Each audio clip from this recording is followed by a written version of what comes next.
How could your joints and your bile possibly be connected?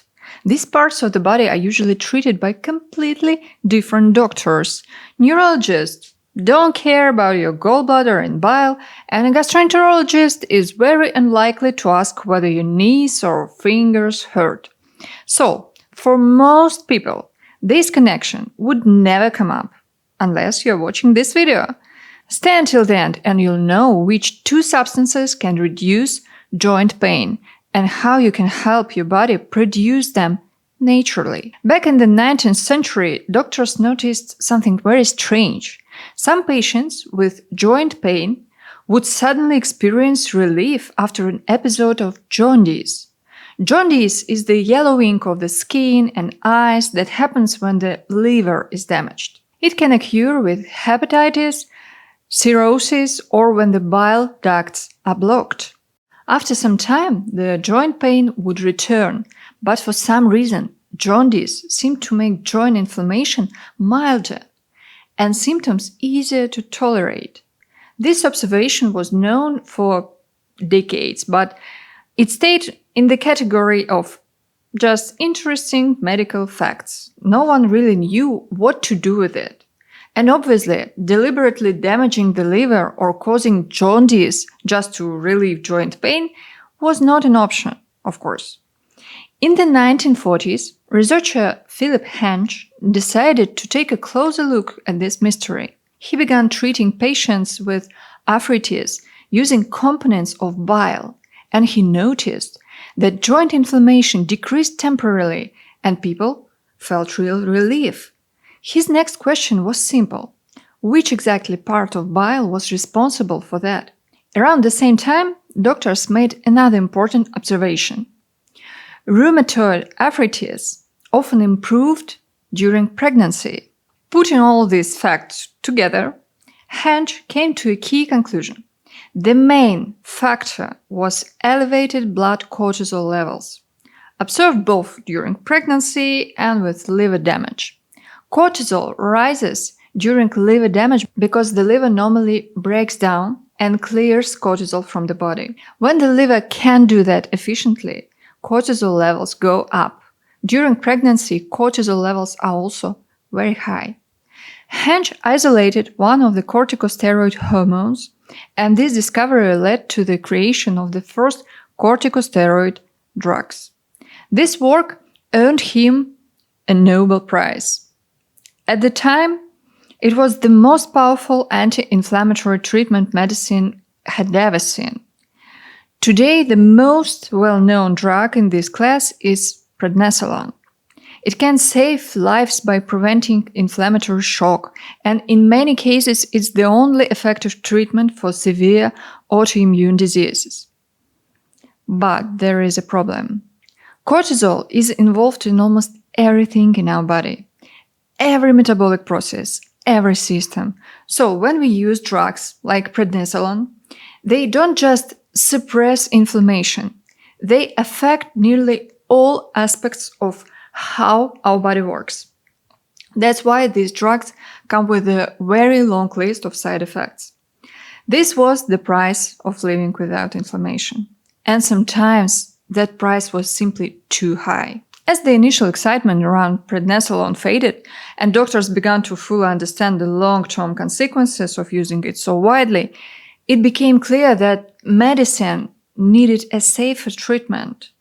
Despite all the lives prednisolone has saved, its discovery also slowed down research of the causes of many diseases, especially autoimmune conditions like rheumatoid arthritis. Autoimmune diseases were essentially given a universal solution, prednisolone, for everything. Only many years later, when researchers once again asked the question, how can we actually stop inflammation in the joints, attention returned to bile. We usually think of bile as just a bitter liquid that helps digest fat. And yes, that's one of its jobs. But bile also helps remove toxic substances from the liver, plays a role in removing cholesterol from the blood, and regulates fat metabolism. And that's still not the whole story. It turns out that bile can also act like a hormone.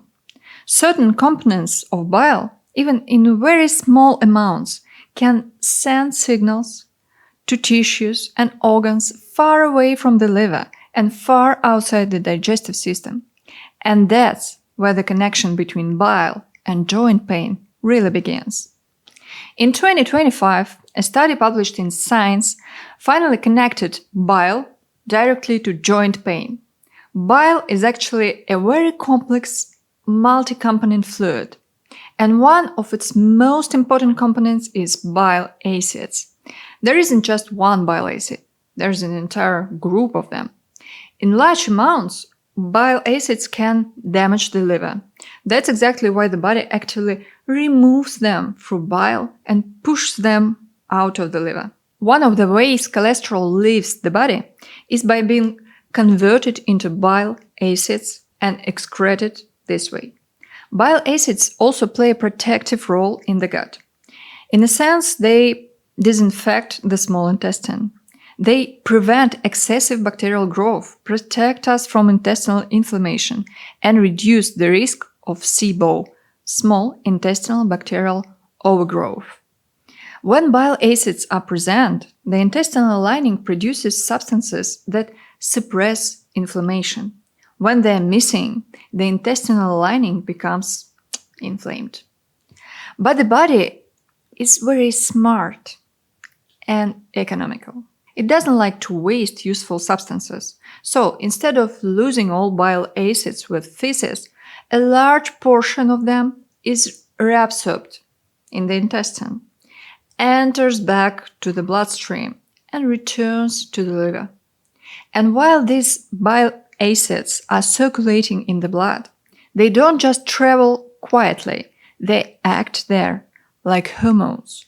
Receptors that respond to bile acids have been found all over the body, in fat tissue, in the liver, in gallbladder, in immune cells, in muscles, in the brain and bones, and even in joints.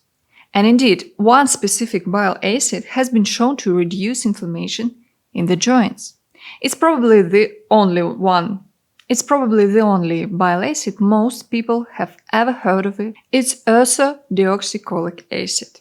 Researchers found that people with joint pain who were prescribed ursodeoxycholic acid in pills by a gastroenterologist, for example, were much less likely to need joint replacement surgery. In other words, this drug, which was supposed to dissolve gallstones, also protected joints. This bile acid slows down bone and joint destruction, activates cartilage renewal, and improves bone health. It reduces inflammation and shifts immune cells from a pro-inflammatory state into an anti-inflammatory state. But human cells don't actually produce this acid.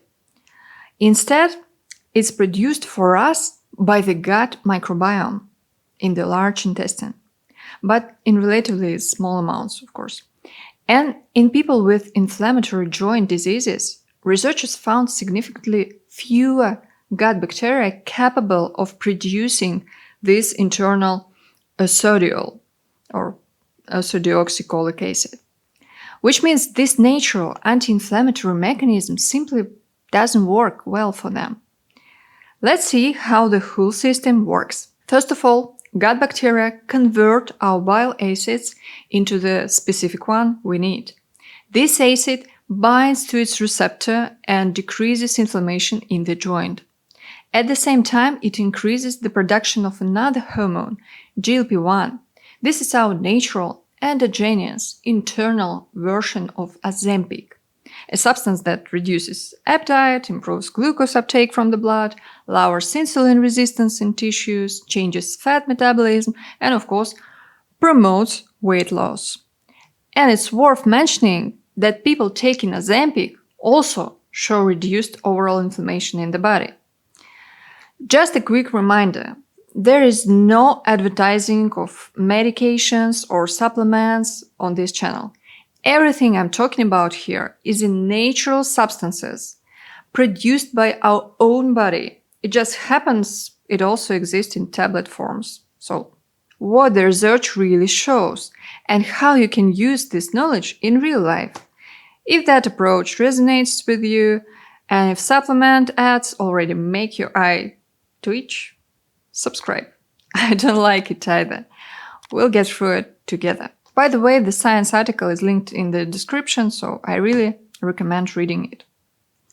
Overall, this research is very new, published just last year.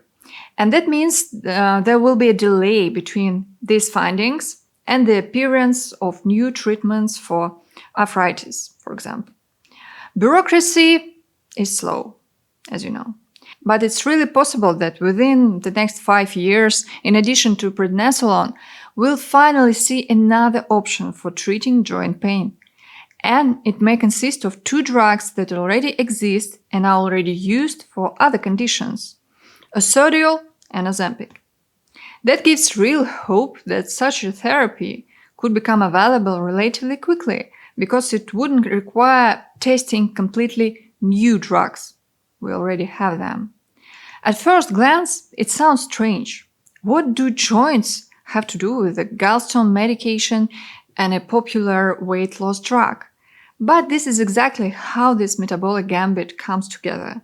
And while this kind of therapy isn't available yet, let's take a look at what we do every single day, things that either allow this anti-inflammatory pathway to work and reduce joint pain. There are a few requirements to make all this system work. Number 1, normal bile flow. When bile is released properly with every meal, bile acid regularly enter to your bloodstream. That means your joints receive small but steady amounts of anti-inflammatory compounds. And not just your joints, but many other tissues as well. I've covered how to improve bile flow in previous videos, and there's an entire playlist on the gallbladder. In my opinion, it's one of the most underrated organs in the body. Number 2, a healthy gut microbiome. It's your gut bacteria that convert bile components into the specific acid we need. The same one that helps dissolve gallstones and protect your joints. To support a healthy microbiome, a few things really matter. First of all, physical activity, especially aerobic exercises. It has been shown to improve the microbiome in many studies. Next, avoid unnecessary antimicrobial medication like antibiotics, and don't overuse antiseptics in everyday life. Avoid alcohol and cut back on ultra-processed foods, snacks, desserts, frozen meals, fast foods. I've talked about this in more detail in another video, and here's the link. It's very possible that in the future we'll see targeted probiotics designed specifically to reduce joint pain. But for now, those probiotics don't exist yet. Number 3, don't interfere with bile acid absorption. Bile acids need to be reabsorbed back into the bloodstream in order to reach the joints. This process can be disrupted, and in some situations, that actually could be useful. For example, when cholesterol levels need to be lowered, medications like cholestyramine could be prescribed. This substance is similar to phytosterols. They bind bile acids and prevent them from returning to the liver. That could be good for your cholesterol level, but bad for your joints. When we are talking about exactly joint pain in people without cholesterol problems, that reabsorption is actually beneficial, which means it's not a great idea to consume very large amounts of flavonoids and phytosterols. These are found in essential oils, herbal teas, and certain plants with oil components. Especially high amounts are present in sea buckthorn oil, corn oil, and sesame oil. These components may block the reabsorption of bile acids. The same applies to dietary supplements with phytosterols and flavonoids. Bile acid absorption can also be impaired by sorbents when they are taken without a real need. In simple terms, if you haven't been poisoned, you don't need sorbents. They bind and remove bile acids, including the anti-inflammatory ones. And not only those, but also vitamins and minerals. Solvents can't recognize whether a substance is good or bad. They just grab everything in the intestine. And finally, number 4, stimulating GLP-1 release through nutrition. The body's internal version of Ozempic. Right now, we still don't know exactly how to precisely stimulate natural GLP-1 release. What we do know is that it's triggered by food intake, especially meals rich in fiber, unsaturated fats, like those found in fish, for example, and protein. That means vegetables, fish, poultry, and overall a Mediterranean-style diet can be very helpful. This diet is the most anti-inflammatory eating patterns we know, so use it. If you've already been prescribed a sodiol, and especially if Ozempic has been added as well, pay attention to how this affects your joint pain and share your observations with your doctor and here in the comments too. Observations from the patients, from you guys, sometimes help accelerate the development of new treatments. Sometimes the connection between two organs that seem very far apart isn't obvious. Doctors usually specialize in a single organ or system and focus on treating that specific area. But the body is connected through shared blood circulation, through shared hormones and shared nerves. And sometimes when you improve gallbladder function, joint pain decreases as well. The better you know yourself and the better you understand how your body works, the more effectively you can support it. That's exactly why this channel exists, to guide you, to educate you, and help you become healthier and happier. Subscribe, like the video if you found it helpful, and share it with your friends and family. Knowledge should spread. Stay healthy, and I'll see you in the next video.